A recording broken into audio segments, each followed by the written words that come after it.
What is up, my friends? Welcome to Rebel and Create's Fatherhood Field Notes podcast, where I interview incredible fathers, gaining wisdom from their stories for you and I to grow in our craft. I'm your guide, Ned Shout, father to 5 kiddos, currently ages 9 to 16, and husband to my rad wife, Sarah, working on our 18th year of marriage. So yep, I'm in the thick of it, the adventure of fatherhood, and I'm working daily to rebel against the low expectations for fathers and create a world where fathers know who they are as they show up for their families. You and I have the greatest opportunity to impact our world through the way we embrace our fatherhood role. I believe the role of the father is to serve, guide, provide, protect, and, of course, have fun in the messiness of it all.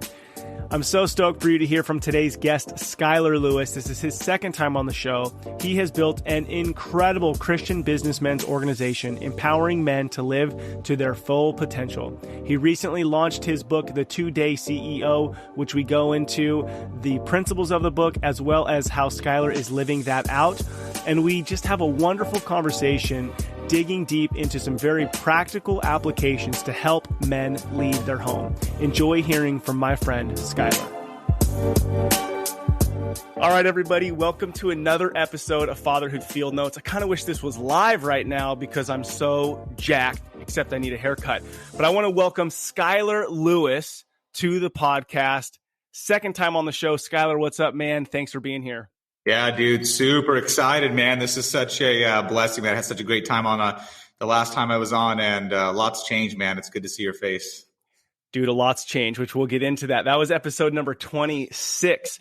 And, you know, something about Skylar is, you know, when you're in Skylar's presence, there's definitely this level up mentality. You want to show up with your best. And so just to sit here and get to rap with you for an hour is great. And it's fantastic that other dudes get to listen to this. So just since not everybody knows you, I'm going to ask you a couple questions. How old are you today? I'm 36. Dang. Okay. 36. How many years you been married? I've been married for 12 years, man. 12 turbulent and amazing years at the same time. That's a good word, turbulent. It's like, okay, how do I take that? But I as a dude, you're like, yeah, bro, turbulent is a great word to use. And it doesn't get you in trouble with the wife probably because you can kind of read it a couple ways. How many kiddos do you guys have? We have 2 boys. I got a 6-year-old little man named Jeremiah and a 9-year-old named Brendan. Jeremiah and Brendan. Okay. Any more going to be coming down the pipes? Heck no, dude. Heck no. We are good. We're so blessed with 2 boys. Yep. Love it. And where do you guys live? We're now in Dallas, man. We're actually just outside of Dallas by South Lake Grapevine. We're in a place called Argyle. It's population 3,600. We're on 16 acres. Cool little spot out here. Love it. Awesome. We'll get into that a little bit more. So I do want to recap, you know, just to give people the idea of really what's possible in just a couple year period. You and I sat down and had a podcast, episode 26. It was Q4 2019. And in that conversation, we talked a lot about all the personal development that you had done. So you shared 8 years of going to a lot of events and retreats and like learning and digging into who you are, and then feeling as though there was something missing. There wasn't something out there specific for Christian businessmen that also, it wasn't, I hate to say it like this, but it wasn't like, hey, let's just sit around a room and like, I don't know, lift each other up. It's like, let's bring some seriously gnarly, badass stuff into an event. And so what was so cool is that conversation you and I had, you said kind of nonchalantly in a way, Ned, I'm actually going to do my first event. I'm going to do my own event and I'm doing it in January. You should go. And, bro, I went and it was next level. And here's my reasoning for going. I'm like, all right, this dude spent hundreds of thousands of dollars on personal development. He's going to do 8 years. He's going to put everything into his first event. So I'm going to go gain, you know, like $100,000 worth of knowledge in a weekend for pennies on the dollar. And I did. Smart man. I did, bro. It was so savage. Anything to say about that? Because I mean, I could say a couple more things about it if you want. That's pretty funny, man. That was a wild first event. It was I had this vision of putting on this epic Christian business owner event, dude. So it was just pretty funny that you were, well, A, it was awesome you were down to come and, you know, try it out. And B, it was kind of a wild event. We had 2 guys quit after the first night. Right? It was just it was a. And I told you this, bro. I told you, I was like, this is staged. These people didn't quit. But then when I got to know you a bit more, I asked you because I thought it was trying to build up on the hype of it. Like, oh, dude, 2 guys quit from last night. And you're like, no, dude, they straight up quit because, that was like right now, if you go to Rise Up King's website, you could see, okay, it's pretty savage. But the first one, which I feel so honored to have been a part of it was like show up in this parking lot and have 2 pairs of clothes, essentially. And it's a Christian thing. And I'll just say this, like I showed up there and then this dude shows up and it's not just, I wasn't expecting the, hey, mother effers, get on the ground and I'm not taking any bullshit from anybody. And I really appreciated that. I felt like I was treated like a man at the event and it brought that kind of gnarliness to it. And I kind of thrive on that. So dude, it was killer. It was killer. Yeah, it was awesome. Now, it all just started with what's funny is just a vision, right? Literally 2 months before I had a vision, and I had this vision before, but 2 months before I decided to finally take action. Within 2 months, had an event going, right? But I had kind of thought through some of the things, and then we'll talk about it. But 2 years later, dude, just amazing things have happened. It's wild what can get done in 2 years, in a couple of years. Yeah, that's what I'm saying. And now, and shoot, a month after that or 2 months after that, COVID hit, right? But a couple of things I just want to point out for dudes who are listening. First, Skylar worked on himself before this even was the vision. Like invested in yourself, invested in your marriage. I just was talking to a guy today, man, who's struggling with his marriage. And he's like, yeah, I don't know if we're going to go to counseling. We're thinking about going to counseling. And I'm like, dude, invest in that, bro. This is your life. And so one thing I want to point out, Skylar invested in himself heavily. 2, he had a vision. From the vision, he took action. From action, 2 months later, COVID hit. Now today, we're recording this and Skylar just stepped in from running Ruck 23. So the 23rd event, it's like you just shift, pivot, figure it out. Mm-hmm. Yeah, that was after COVID hitting, man. Where the world shut down. Yeah, I'm like, okay, well, I guess this is a sign. I'm not meant to do events, right? Nope. No, I had to figure it out.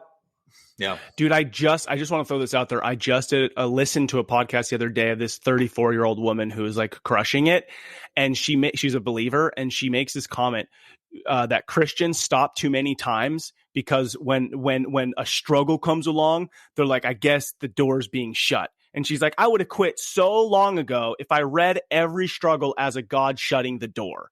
Like, stop saying that. Keep pushing forward. And I thought, dude, that's what's up. That's powerful. We read into taking too much meaning from everything. Like if you have a vision, go execute on it.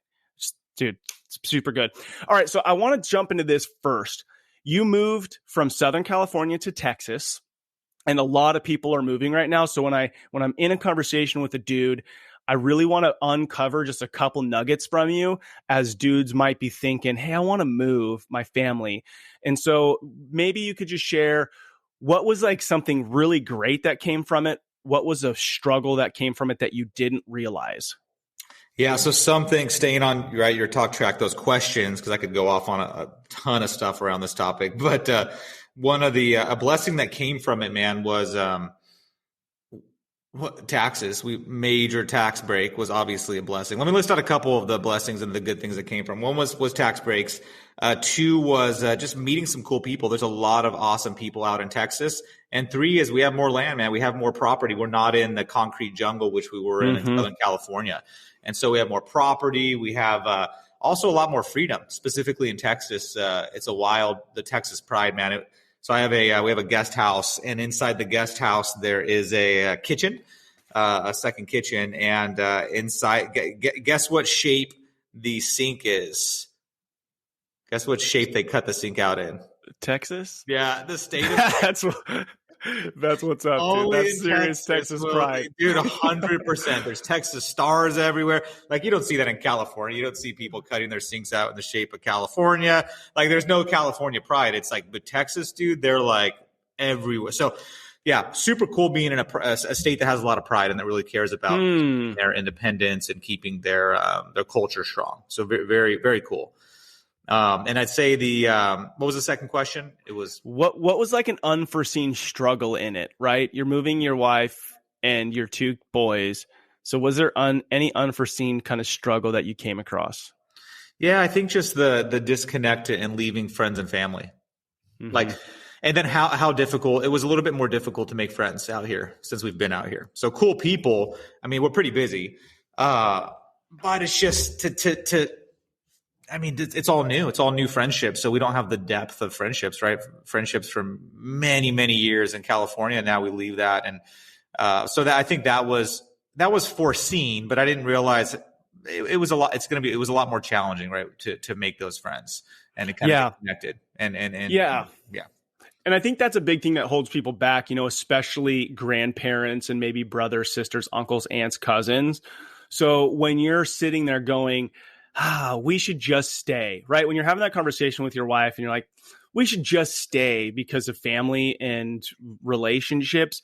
What's that piece that you go, you know what, this is too important to stay? And I don't think it's just a tax reason, right? Because you're taking your family. So what is that piece that pushes you over the edge?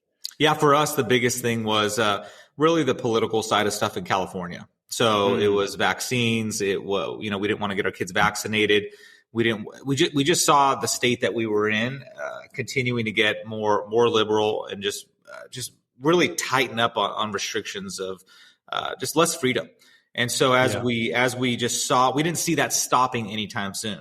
So I said, okay, we have a chance. We can go to a state that really values freedom and independence, or we can stay here and it's probably going to get worse. Mm-hmm. And so at that point we had to make the decision. And yes, bonuses were taxes and all this other stuff, but really it was, hey, I don't want to get stuck here, because if we don't leave now with our ages of our kids, we're going to be here. We may end up being here for a long time, and we just wanted to go take a risk and see what was on the other side. We had never been out of the state and lived out of the state. We've been out of the state, but we didn't live out of the state. So it was overall, man, epic experience. Like totally loving it.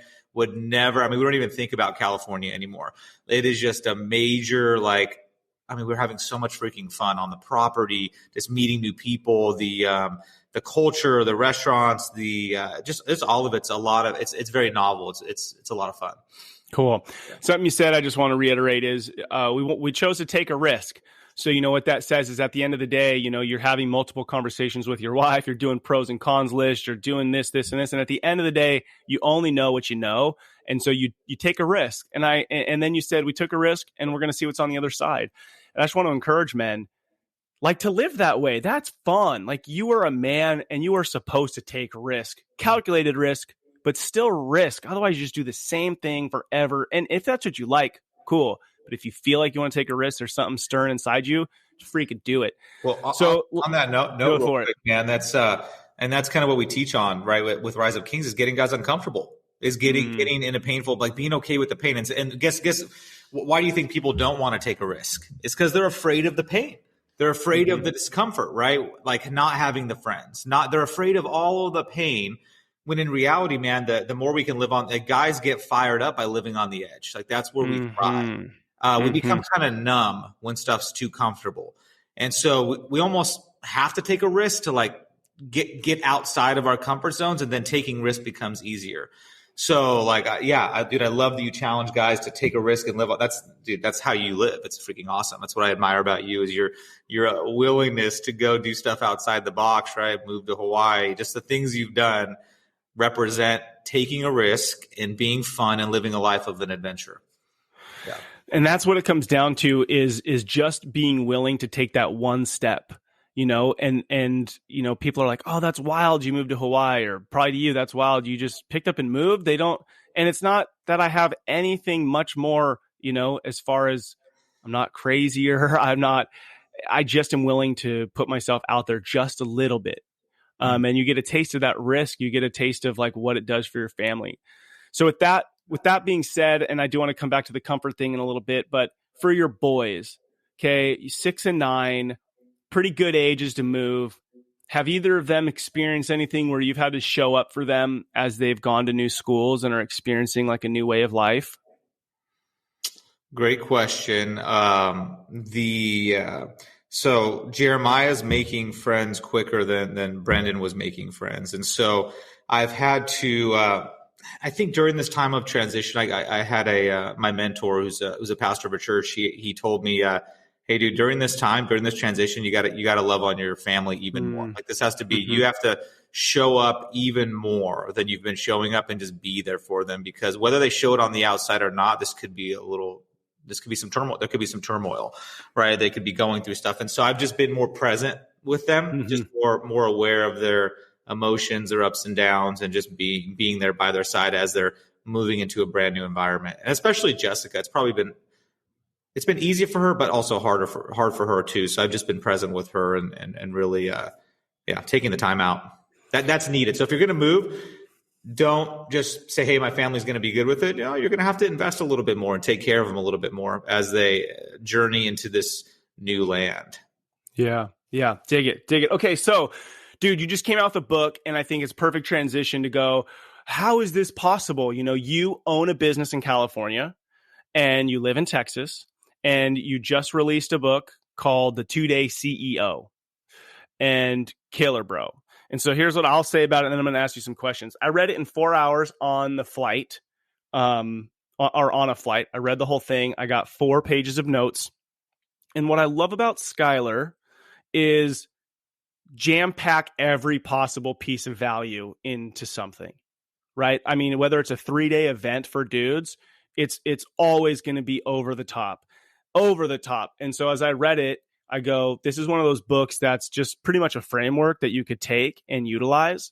And so I want to look at it from 2 perspectives, because as dudes are listening, maybe you're a business owner, maybe you are not.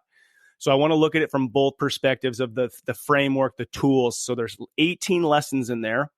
So as a business owner, I want to talk about it. And then the perspective of an employee working for a company, who they're working for, still designing some freedom. So before we jump into those, any initial thoughts that you have or would want to share that I maybe missed on leading up to what this is about? As far as the book launch? Yeah. No, just pumped, man. Pumped to have a book. I worked on this thing for 2 years, literally. Right around the time I started Ruck, I'm like, you know what? I need to come out with a book. And that was a very hard project. I mean, a very challenging project, writing a book and launching it and editing it, and just the whole process. And so, no, I'm just grateful to have it out and be able to share my journey, dude, my ups and downs of being a business leader and a family man, and dude, tons of failures and mistakes. And I put all that stuff in the book. Just, I want to be as real as I can, right? Becoming successful in any area of life is it's not a straight line. It's not an easy journey. So you just have to be willing to take a risk, own it, and kind of just keep moving forward. So it's, yeah. Dude, I will say that, the book is definitely like, let me basically rip off every Band-Aid and just expose it. Yeah. And go, this is what I learned from it. I mean, from heavy relational things to financial things to pretty much nobody could look in your past and go, oh, wait a second, you didn't share this. It's all in there, which I think as a man is great to hear, because then you don't feel alone in the struggles that you've had. Yeah, a lot of people I've been just in the last couple of years, man, all about authenticity and being real and being truthful. So many men we wear a mask seeking approval of other people. Even when we don't think we seek approval, we still do. And so I've just been trying to just be real. And so, yeah, in this book, man, I share that I cheated on Jessica, the woman of my dreams. And I put that out to the entire world. And I'm speaking on this book on stages, and it's kind of a big deal, but it's real. It's real, and it's a lesson, and I want to share my mistakes. So, right, guys don't feel alone, and also maybe they don't make the same stupid mistake that I did. Dude, for sure. Yeah. So right now you own a business in California, and you work 2 days a week on it. Is that correct? Yeah, I was going to I had to make a decision to change the name or not. So no, I don't work 2 days a week. I was working for 5 years, 2 days a week. I had learned to systemize the business and get it to run on its own. That's what I teach. And then I started doing 1 day a week when COVID hit for a whole year, tested it out. The business ran well, actually increased in profit. And then I moved to Texas, and now I'm doing 1 hour a week on a Zoom call with my executive team. And so, and then I just switched to 1 hour every other week. So I just can't keep changing the name. So it's 2 days. It's a 2 day CEO, but it's, dude, it's amazing. I'm literally, the business runs on its own. I have a general manager, some managers, the whole thing just I mean, not easy, but that like it's totally possible. And that's why I wrote it, the book. It's totally possible for people with the right systems and processes and you developing your own leadership skills to get a team that can run on its own and have the employees actually love it. They have more fun running the business than they did when I was micromanaging them every day. Yeah, I'll tell you, if I saw a book on the shelf that said 1 hour, 2 hour a month CEO, I'd be like, that's a bunch of crap. Totally. But the 2-day CEO, you go, okay, I could buy into that. That at least piques my interest. But what's cool is once somebody gets there, if you continue down the path of the process, the system, then you can get to where you're at, which what I love is you're running that, but you're putting a whole bunch of time now into what you're really passionate about, which is the Rise Up Kings and other things, I'm sure, in your family. So here's what I want to do. There's 18 lessons in the book. And so I want to ask you, if you were to dig into one of those lessons, like what's you're like, man, this one is so critical. Which one would that be? And talk about that for a minute. And then I'm going to share which one is mine. And then I want to talk about from the employee perspective. Yeah, the one I lead into is lesson 10, which is character counts. And yes. On this journey, man, of trying to be the best man I can be, I realized my character was crap, right? I lied about stuff in business. I cheated on things. I mean, even if it was what I considered small lies, right? Taking a little bit of money, writing off a business lunch that actually wasn't a business lunch. These little things that would start to show like, hey, I got some gaps. I got some cracks in my character. Like there's ways that I'm showing up, I'm not showing up as a powerful man, like a godly man, a man that is a man of character. And yeah, that was a game changer. I started to realize through just some feedback that I got, luckily I had some people that cared enough about me to share and be real with me, that, hey, I was BSing myself. I was kind of full of crap in certain areas. And so I had to start to work on my character. And so I titled it Character Counts is because it's like we work on, you could have all the money in the world, but if you have poor character and you're not seen as a man of character, and you know in your heart you're not a man of character, you're not going to be happy. So it's when I started showing up as a man of character and values that I started to be able to be proud of who I was. Like every single day, waking up when I said I was going to wake up, being a man of my word, like all of these things. And so, and it's not easy. I mean, even last night, dude, I won't share exactly what, but I kind of screwed up in a certain area and I had to acknowledge it. And I shared it with my wife and got, and so I'm practicing, right, authenticity and transparency, which are some character traits. And so, yeah, it's kind of a journey, man, of practicing to be a man of character and just putting in the work and being willing to be okay with the pain of getting called out when you're not, when you're not living as a man of character. Yes, let me ask you about this because character, whether you're running a business or you're running your household, and I think Skylar and I would both say your household is numero uno, so these lessons, this framework, if you could implement this in your home, you're going to have such a fruitful home. But one of the gnarly questions you ask, okay, so the Rise Up Kings onboarding process is no joke. And I remember being on the phone with you. Okay, because let me preface this. My wife would tell you that I'm like the most honest person. So I'm not gonna lie about like if somebody overpaid me change, I'll always give it back. I mean, anything. It's like I'm always trying. But the question was, do you ever lie? Or do you lie about anything? Something to that extent was the question you asked me in the onboarding process. And I'm like, no, dude, I don't lie. And you said, no, everybody lies about stuff. Or something like that, and really challenged me to like, okay, what do you lie about? And so it challenged me to go, okay, well, I don't lie. I'm not a liar compared to everyday people, but yeah, I'm sure that I don't always give the full honest truth. Sometimes there's things that I'm like kind of in the gray on. So as you've pursued this, so from Skylar's perspective, as you've pursued this life of honesty, how do you still, do you still lie? Do you still find yourself living in the gray? And then is the difference that the lies don't fully ever go away? Maybe they're really minimal, but that you're finding that you own up to it, like whatever happened last night. Talk to me about that for a minute. Yeah, I think, and so we all lie. And so we just came out with an advanced course called The Forge, epic 5-day, like classroom style, training. And the guy that I hired was one of the world's like top facilitators, and he does it with me. And his saying is, we're all criminal. Some of us are just more arrestable than others. That's dope. Yeah, we're all criminal, That's man. At some level, dude, we are all at some level criminal. We're doing something that's criminal. Dude, some of the guys get arrested, so this ties into honesty, right? So for me, I mean, honesty could be someone says, "How's your day going?" You say, "Oh, it's good." And if it's not going good, that was a lie. Mm-hmm. So like it's deep. And I don't think, and of course we're not going to be perfect at this. That's why I asked, we're liars. We lie. Human beings lie. We're not even honest with ourselves sometimes. Right. Right. We think we're okay, but we're not okay. We're like lying to ourselves about what we really want in life. We want something bigger. We're like, no, I don't want to go after that dream. Well, no, yeah, you do. You're just lying to yourself. So we're just lying creatures. And so I think the game is just being aware that, hey, man, shoot, I'm not being fully honest, and then kind of owning it, like you said. Or if I don't own it, then I realize, hey, but it's when we live when we're naive about it, and we don't think, hey, I don't lie about anything. I'm not dishonest. I don't do half truths. I don't do gray. Like it's always black and white, and I'm always truthful. Then that's usually BS. The men that I've seen that have the most integrity still struggle with not being completely honest. And so I think the game is just not being naive about it, and then making small it's all about small progress. It's not like night and day differences, change. It's making progress on being more truthful and more honest and more authentic. Love it. Okay. So just for dudes to consider, I think sometimes if I go, I'm a liar, right? Because if we're all going to say, yep, man, I lie, I could fall onto like too far to one side, saying it doesn't matter because I'm just going to keep lying. Okay. And then I could fall too much to the other side and go like, you're such a piece of crap. You're a liar.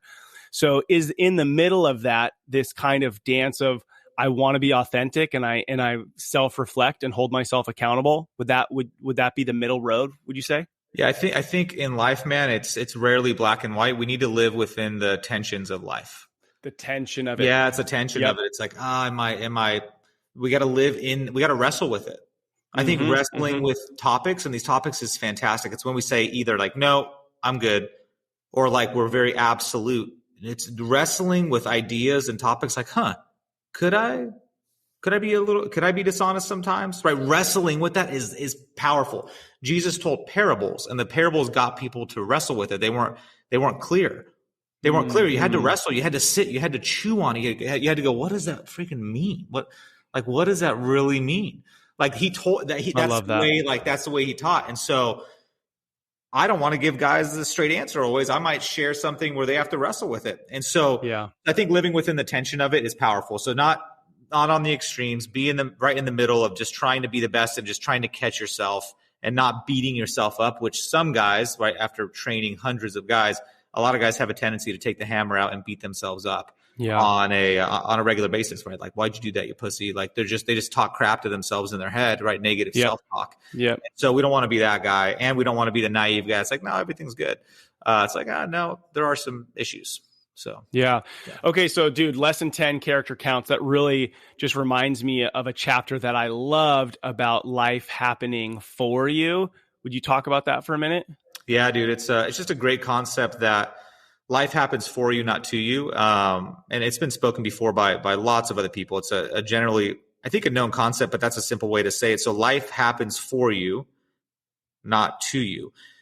Meaning, if you believe everything happens for a reason, and usually for the good, right? There's some benefit. Like a victim says, life's happening to me. Mm-hmm. Someone that is responsible comes from a place of responsibility, says life is happening for me. Like there was something that I was meant to get out of this. I have some responsibility in this. And so the power is like through life's experiences is finding the blessing, finding the ruby, finding the diamond in the rough. Like, hey, dude, I just got embezzled from my office manager. Did this happen to me or did this happen for me? Oh crap, my wife just cheated on me. Did this happen for me or did this happen to me? Like, what's the lesson I'm supposed to learn? Like, what am I supposed to get out of this? And so when we live that way, life's not this stressful thing of just having all these darts thrown at you. They're actually like everything it's a blessing in disguise. And so my mindset, dude, is 180 from where it used to be. Everything that happens, I have a guy quit on me. Well, man, what's the lesson? What am I supposed to learn from this? Like, how can I level up from this experience? This happened for me, not to me. And so that's been a major mindset shift. I dig it. So let me just lean into this for a minute, because this is a little bit of a challenge. So I'll share my perspective on this, and then you can tell me what you think. I think sometimes, especially as believers, we lean into that, like, God did that to you. Okay, so this whole life happened for me. I think people could go, oh, well, God let this happen to teach me a lesson. That's what I felt like I kind of grew up learning, is that God dictated all these things. Now, the place that I'm at now is that God gave us all free will and freedom. And so people make decisions and everyone's impacted by decisions. But through anything that happens, I get to choose, did this happen to me, be a victim, or did this happen as an opportunity for me to learn and grow as a human? Any other thoughts around that? Agree, disagree? No, completely agree. There's a verse Romans 8:28. In all things, God works out everything for the good of those who believe in him, right? Who glorify him. So everything works out for the good of those. And so if you believe that, then like it's a very powerful verse. I think people use it incorrectly sometimes. It's like, oh, your kid just died from cancer. Hey, God can, it's almost like you make people feel like God allowed that to happen. Yeah, for you. And that's where it's a dangerous game. 100%, man. How you're interpreting that. Because what happens is God, what's the Romans 8:28? In all things, God works out. Yeah, so it is, in all things, God works for the good. So he worked it for the good. It doesn't mean he did it. Yeah. Right. So he's going to work it after the fact. Right. I cheated on Jessica early on in a relationship. He didn't want me to do that. He didn't force that to happen, but he's used it for a lot of good now. Because you chose to embrace it. I mean, you still had to go, I'm waking up tomorrow and I'm going to go choose to do this. So it's not like Skylar's better than the dude who didn't. It's just you woke up and chose. You chose to take the harder route and confess and then make changes. And some of us run from that. Yeah, because I had to sit there and wrestle, and I'm like, why did this happen? Why'd you allow me to do this, right? And it's like, well, there's some lesson, there's some blessing in it. Well, what's the blessing? Well, I'm like, shoot, maybe I'm supposed to share this with other people. Mm-hmm. Maybe my pain. There's a saying that your pain is your path, your mess is your message, right? And so your mess is your message. And so what happens is many times our messes become our message, like the things that we've screwed up on, or the things that have happened to us now are working for us. Like the child, right? The you living as a troubled youth, like maybe now you're serving troubled youth. This is now your message. This is what you're teaching on and you're sharing with. So it's very powerful how God can use the most profound, devastating things and use them to really make a profoundly positive impact. Yeah. Yes. Love it. All right. So then I'm going to shift over. The lesson that I'm wrestling with the most is lesson 13, which is simplify to scale. And I would say that for me, it's both in my home and in my business. It is a struggle. But there was I think an Albert Einstein quote you had in there, which was pretty dope. What was that? It was on simplify to scale. It was any fool can complicate things. It takes a genius to simplify. Yeah. Yes, it's true, man. Anybody could. Yeah, I love that. Yeah. Anybody could complicate. So yeah, any fool could complicate things, but it takes a genius to simplify. And so I'll just say right there, I'll use it as in your home. So dudes listening to this, you probably are on a personal development path. You're probably listening to podcasts. You're probably trying to figure out how to grow. And sometimes we can try to do too much. And I think that's what I have done in my home, at least the last 12 months, is sometimes I overwhelm my family with like, oh, well, Skylar's doing this thing and this guy's doing this and this guy's doing this. And so I try to implement all of them because they are all rad, but then they don't do anything at all because I didn't just pick a few things that really felt right for my family. Just because something is really good or could be good doesn't mean you have to do it. And with our Instagram world and with, we get inspired by so much, it almost complicates our life a little bit too much. So I'm making some big changes in my personal life for my family and my business to scale my life by simplifying. Any thoughts around that, Skylar? Yeah, you took it totally a different route, right? Than because we talk about it in business, right? McDonald's, they simplified their processes to be able to scale, right? All these companies simplify. I love it though, right? How do you take this and apply it towards your personal life? How do you make your life more simpler to be able to scale it and to improve it? And yeah, my thought around that, what popped into my head, man, is that when I started tracking my habits personally, my habit tracking, I went back to 2014 when I used to track my daily habits, all the things I wanted to build into a habit. I tracked it every day. And I look back at my list, and I think there's about 40 different things I tracked every single day. Did I say something nice to somebody? Did I connect with somebody emotionally? Did I do this? I did it for months. And then over the years, it just went, and now I track 8 things. I track 8 things to make sure that I'm staying on point as a man, and my faith and my family and my fitness and in my finances, the Rise of Kings 4 pillars. And so I've simplified it. And so, dude, 100%. The more, I love how you said the Instagram world. I see so many people like, yeah, about 5 books. I did this, I did that, I did this, I did that. It's like, no, finish and go deep instead of going wide. Right. I think in life we can simplify by going deep, not by doing a ton of different things. Get good at loving on your kids. Get good at, right, improve this year's sexual relationship with or emotional intimacy with your wife this year, right? Maybe next year it'll be something different, like learning to say, I love it. Yeah. Powerful. So just break this down real quick. So you pick 4 core values, okay? And then you track a habit for each one. So a dude who's like, oh man, I could track 8 things. Now I know this is a Rise Up Kings thing. And if you're in the group, you get a habit tracker on your app and there's points. It's super rad.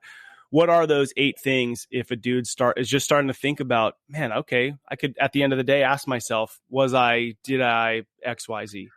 Yeah. One of the hardest things for men to do is to stay balanced and to stay intentional in each area of their life. It's like they're spinning 10 different plates around, right? And they go work on their business or their professional life, and their marriage plate slows down. Then they're not spending enough time with their kids, so that they start to feel disconnected. And then their fitness, they don't work out, and so they didn't. So it's the hardest thing. And so what I've found is if you can intentionally invest every day into each of those pillars: faith, family, fitness, and finances. Finances meaning professionally, like learning something new. You can stay on point. You can stay balanced. You can stay thriving. There's no such thing as true balance, but you can be making growth and progress in each of those pillars. But it takes daily intentional habits. And so we have faith, which I have two habits that I do there, which is read the Bible and pray every day, like an intentional prayer. Super simple. So you can start out doing 1 minute a day of reading. And right now my goal is 30 minutes a day. I have a really good Bible by John Corson, an application Bible I really recommend. And one chapter takes about 30 minutes to read. And then family, invest in my marriage each day and invest with my kids. Today we have Rise Up Kings Ruck 23 going on. And so I know it's crazy busy. And so I took time out, though, a few minutes just to connect with my boys. I wrestled with them. I messed around with them just to fill their cup up a little bit because I knew it was going to be busy. And then with my wife, I sat down for about 20 minutes in the morning and just connected and just talked with her. Even though I knew I had to do my morning routine, I kind of slowed down my morning routine so I could connect with her. And I got my point. Like I was intentional. And so just doing that little thing each day. And then in fitness, faith, family, fitness, fitness is just work out and eat healthy. Each day. So eat healthy could mean just eating a healthy meal once in the morning. I usually recommend in the morning because if you eat a healthy breakfast, you're more likely to eat a healthy lunch and dinner. But if you eat a crappy breakfast, you're like, I already ate bad. I'm just going to go whatever for lunch. I'm just going to go grab crab for dinner. But if you were intentional with eating a really healthy meal for breakfast, you're more likely to eat healthy. Yeah. So it's fitness, right? Exercise, and then nutrition are the 2 points. And then finances, learn something new and then plan out your day. Those are the 2 points for so learning a podcast, right? Ned's podcast, or it could be a book, could be YouTube, could be anything. Just learning something new for 5, 10, 15 minutes. So you're growing your mind and improving your mind. And then, planning. A lot of guys don't plan their days out. They're not intentional with their day. So, yep. Love it, dude. Oh my gosh. Gold. Guys, this is gold right here. All right. So now I got 3 hard questions that I'm going to ask you, and we'll dig into those for the next few minutes, and then we'll wrap up. So a statement that you make in your book is, the reason my business isn't where I want it to be, and let's also replace that with, the reason my family or my household isn't where I want it to be, is because I'm in the way. Now, I think we've talked about a few things in here. We got 18 lessons that can help you. But talk to me for a minute. How does a dude get out of the way, out of his own head, to start to show up and build the home or the business that they really, really want? Yeah, it's so true. It's when we change, when we evolve and transform, our lives transform around us. It's not when you change. There's a saying: when you change the way you look at things, the things you look at change. Like when you change the way you start looking at something, like if you're looking at your wife as nagging, but you realize it's just a cry for help, that she's just struggling, you change the way you look at it, the things you look at change. Your perception of her now just shifted. And so as we change and evolve and grow, it's the same thing with our business or with our career. Like it's perspective is everything. And so as we grow and change, our whole world changes. And then we start treating people differently. Your marriage, like so many guys come through ruck and they're like, man, my marriage is, struggling, or I want to improve it. And then they think it's their wife that needs to change. Dude, it's them. As soon as they shift, I have story after story where guys are like, I thought it was her, but man, I shifted so majorly. I changed like the way I operated, that like it changed my entire household. Like the kids are now waking up and working out with me. Like she's working out with me each morning as I started to be more caring and committed and focused. Like, so I think for guys, man, we just have to decide to, we have to stop blaming the world and people and business and our job and whatever it is. And we have to just say, you know what? Like, where do I have some responsibility in this? And who do I have to, a lot of people say, hey, how do I have a better life? I switch the question around to who do you have to become to have a better life? Not how do you, it's always, hey, how do I build a successful company? No. Who do you have to become to run a successful company? You have to become a man of character. You have to become a great leader. You have to become a boss who cares. Like who do you have to become? And so I think one of the first things is a disciplined man, like waking up when you say you're going to wake up and being consistent is one of the things that like is very tactical and easy to step into. So it's who do you have to become? So I would start to say, not what do I have to go do, but you know what, looking at inward and saying, you know what, to improve my marriage, who do I have to start showing up as if I was going to really make a major shift in my marriage? And I think that you'll get the answers. You meditate, you journal on it. Who do I have to be? You will get the answer. The answers will come. Yeah. Dude, that's powerful, man. Because so my next question was going to be, okay, there's dudes listening to the podcast. They might be reading a book, but how do they go actually start to take action? Because they're kind of two different things. Like I could read a book about marriage, but then never actually do anything with it. But you kind of answered my question, is just to go start to take action. And I think that the daily habits or committing something to yourself, like I'm going to get up and I'm going to read my Bible and pray for 30 minutes, or I'm going to work out, or I'm going to do something to start to improve upon who Ned is becoming. Who do I need to become? And it's cool. So mine is the captain. So I like designed this avatar, and this is the man I'm trying to become, is the captain. And like, I know what he looks like. I know how he acts. And I'm not there yet, but there's this guy that I'm pursuing to be, and I've defined who he is. And sometimes in the moment, I'm like, dude, how would the captain show up for this? Right? He wouldn't show up the way you're showing up, dude. He'd show up like knowing who he is and confident. And then sometimes I just jump into that avatar or whatever your persona, and that's how I show up. And the more I do that, then the more I actually just show up as that guy. Like I become him. So, dude, a couple of tactical things on that is if anything you want to go do big in life, go join other people, go gain community, right? If you want to go just have some new habits you're building, go grab a couple buddies and say, hey, do you guys want to start tracking and waking up early and doing this together as like a group, right? Or find a group that does that and that lives that way already. Like, so search out a community, search out associations that can make you better. I'd say, dude, the number one thing of becoming a better man is tied into associations. It's who you hang out with, right? That's why you got to get a freaking community set up you got a community, but we got to get those guys together somehow in your group, because we got a bunch of guys that are growing and learning. like Ned's community, right? The guys that are listening to this podcast, how can they grow together, and continue to thrive together? Like, so I think finding community and finding some associations that are calling you up to a higher level is probably, if there was one thing, like that's going to lead to your success faster than a lot of other things. Okay, so my next question was the hard one. You led into it perfectly, because like when you have a hard conversation with somebody, you remember exactly where you were walking and what you were wearing and talking and all this. You and me were walking in Newport Beach, and I was sharing some frustrations with you, and it was a little bit cutthroat how you said it, but it was, you need a different friend group. And it wasn't necessarily like cut out current friends. It was more, dude, if you want to be the captain or whatever it is this is, you got to find other people who are doing that. And you can't just necessarily ask the same people that you've done the same things with for however long. And so it was like, damn, because and you talk about it in your book, you literally moved.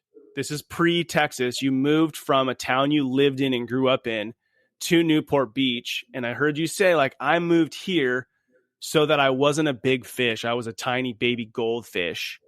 And then it would have to raise me up. So any thoughts around that? Like, to help a dude go, hey, you're not saying no to your current group of friends, but you are saying yes to, if you don't have a friend that will wake up at 5 and work out with you or do whatever accountability you're looking for, you're going to have to go expand your network. Mm-hmm. Yeah. If you want to be a captain, you got to hang out with other captains. You can't be just a mate on the ship, man. That's what's so, right. It's powerful. And I think you've taken that to heart. You do have to hang out with other captains. It's just the name of the game. And so, yes, you'll be the captain of your ship and you'll be running with other guys on your ship. But like the way you get to the next level and become that is you got to hang out with those people. And so it's been my journey, finding higher level associations. And so, yes, I did have to cut out some friends that weren't serving me, right? Drinking too much, going out partying, just doing a lot of stuff that was kind of pulling me down. And then I had friends that were not where I wanted to get to the next level and they weren't there. I'd still hung out with them, but I maybe didn't invest as much time. I wanted to go find the guys that were focused on their marriage. That wanted to become better men, that were striving like to be the best versions of themselves. And I wanted to go place myself next to those guys and around those people. And so I'd hang out with them. I'd call them. I'd ask them if they were down to connect or even be my mentor if they were multiple levels above me. Right. So if you're on the call, you don't have a mentor, reach out to somebody, take a risk. I had to reach out to a guy and say, hey, will you be my mentor? Actually ask him. It's a very awkward conversation. When you ask another man, will you be my mentor? You feel like a little kid, like going on a date or something. It's just really kind of random. But from that, like I got an amazing mentor. He said, yeah, dude, I'm down. I have no clue really how to do it, but sure, let's do it. I'm like, okay, cool. I guess we'll meet a couple times a month. Like, we'll figure it out. But game changing. That relationship changed my life. And so I think finding associations, some mentors, you have to go hunting. You have to go hunting and searching out those guys. Dude. Okay. So I'm going to end with this question, and we kind of dug into it already, but I talked about you're in your own way. Then we talked about your associations, your friends, who are you spending time with? Now you talked about this, but really my hope is to light a fire under dudes who are listening right now. How much does comfort hold a dude back? Right? Like he might be working out right now, not pushed himself hard enough. He might be driving home from work, didn't crush it at work today, going to go home, do the same shit he did last night and the night before. That comfort, dude, how much does that hold a guy back from being the captain that he wants to be? Shows up in it's a plague. Comfort, dude. I'd almost say it's Satan's way of keeping people average. Like straight up. So comfort shows up when you don't want to wake up in the morning and you want to sleep in. It shows up in every freaking area when you don't want to have the hard conversation with your wife or your boss or your employee. You're striving for comfort. You're avoiding pain. So we have a saying, pain is the path, like getting comfortable with pain.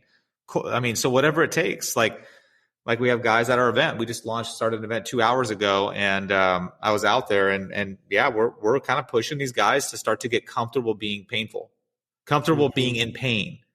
And so what does that look like? Dude, it could be taking a cold shower. It could be taking a cold shower for 30 days to kind of start to get comfortable being uncomfortable. But just know your desire for comfort is stopping you from the growth and being the great man that you're capable of. Like, unless you're willing to go through the pain, you have no chance. You have no chance. You have to be willing to put yourself out there and take a risk and step into the pain, or else you won't reach what you're capable of. And so that's a concept and a thought and a principle that is just close to my heart, man. Yeah. Dude, so as you share, I wasn't going to share this. It just wasn't, I hadn't even thought about it. But in the Rise of Kings event that I went to, you're blind. I mean, you might do things differently now, but the one I was at, I'm blindfolded. I don't know. Can I say an experience I had there? Is it giving away? Go for it. It's all good, dude. Yeah. Okay. Yeah. So I'm blindfolded, and we show up, and I take my blindfold off, and we're at a boxing ring. And my initial thought was, I look around, I'm like, dude, you'll be fine. You'll be fine. Right. And then I go in, long story short, I go in and realize that the guy that I'm going to have to fight is like training to be a boxer. Like, even now, like, I see him online, and he was like driving to Mexico just to fight other 40-year-old dudes. And so it was either bad luck or it was meant to be. Is one of those. It was meant to be, bro. Life. It was, yep. Yeah, it was meant to be. It wasn't in the moment. I felt like, yeah, it'd be like, oh, dude, it'd be cool just to lay a couple punches, feel like a stud. That's not what this exercise was for old Ned. So we get in the ring. I'm not psyched at all. And 2 minutes is a freaking long ass time. So anyways, I get punched in the face so hard. It probably wasn't that hard, but it felt super hard. And I go to throw my gloves off, and I'm like, F this. And I look at Skylar, I'm like, F this, dude. I don't need this. And then in that moment, Skylar was just like, dude, you have to finish. You will not win everything you do. This is just about finishing. So being willing to be in the discomfort for a much greater cause, like to learn to fail. You don't have to win everything. Learn to fail. If you're winning everything, you are living a mediocre life. You got to be failing a lot. So, dude, that was like and that lives with me forever. You know, that feeling of I want to quit because I'm not winning. Which leads to last night. So this is a cool little thing I'll share. My daughters really wanted to get into jujitsu. So last night, Presley and I went, and I was like, I'll do it with you, you know, like I'll do it too. And so we're driving together, and she's a winner. And so we're having this conversation together. Like, we're both going to go and be the bottom of the totem pole. And that's such a rad place to be. And having her wrestle with that was killer. Killer. And to do it with your kid, you know? So we both watched each other get ourselves. Dude, that's awesome. I love it. I love it. That's called a champion's mindset right there, dude. It's you guys have developed, and you're developing in your kids, a champion's mindset, right? Mm-hmm. Like, hey, let's go play at the bottom, even when we're going to lose, even when we're going to fail, and let's go fail our way to the top. Let's go keep working our way up there. Like, that is a straight champion's mindset. That's a winner's mindset. A loser's mindset is, hey, I'm not going to get in the ring because I might lose. That's a loser. Right. That's a loser's mindset. So then we just do the same thing we're good at forever, right? We never expand our skills because we just always crush it at whatever it is. Skylar, dude, we could rap forever about life, business, family, God. I love it. I love connecting with you. My energy's so high right now. As we wrap up, anything else about the book? Anything else? Like, where can people get the book? Where can people learn more about Rise of Kings if that's something they're interested in? Give us all the goodies. Love it, man. Appreciate you having me on. Yeah, Rise Up Kings is riseupkings.com. We have a 3-day experiential event. We have a 60-day virtual experience. And then we just launched our first non-business owner event. We're stoked on that because we get hundreds of applications a month and tons of people asking for hey, I'm not a business owner, but I want to go become a better father and a husband. I want to push myself. So we have that. And then 2-day CEO, man, my new book launched last week. Amazon #1 bestseller. Woo! Super stoked. I would say so the pain and the struggle was worth it. That was a lot of work. So that book is on Amazon, man. So it's on Amazon. Search the 2-day CEO. It'll pop right up. And I'm grateful for anybody that buys it and wants to hear the journey and the stories that I tell. Love it. Well, whether you own a business or not, I think that the principles and framework really applies to running your household effectively. So I'd go swoop up on that book.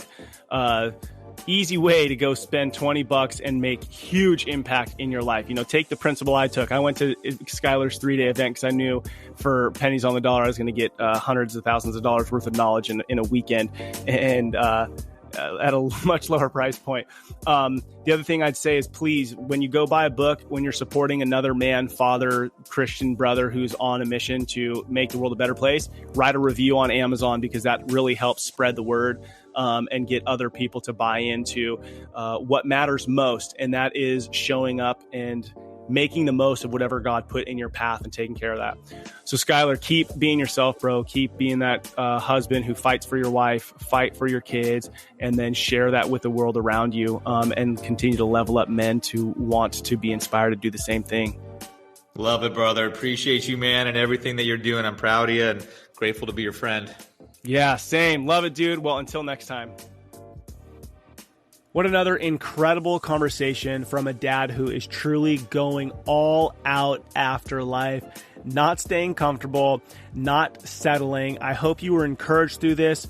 Check out Rise Up Kings. Check out the 2-Day CEO. Pick that up on Amazon. Support a dad who is really working hard to love his family well, and then to serve and lead other men to do the same. Thank you to all you dads out there listening to Rebel and Create's Fatherhood Field Notes podcast. What you do matters. Don't be like everybody else. Be yourself. That is who your kids, spouse, and community needs. This is your guide, Ned Shout. Together, let's rebel against the view that fatherhood has little impact and create lives engaged in mastering the craft of fatherhood. If you haven't already, please take a minute to write a quick review on whatever platform you are listening to this podcast. If you know a dad that would benefit from hearing this conversation, shoot him a text with the link. Help spread the word that fatherhood matters. And I look forward to hanging out with you next time.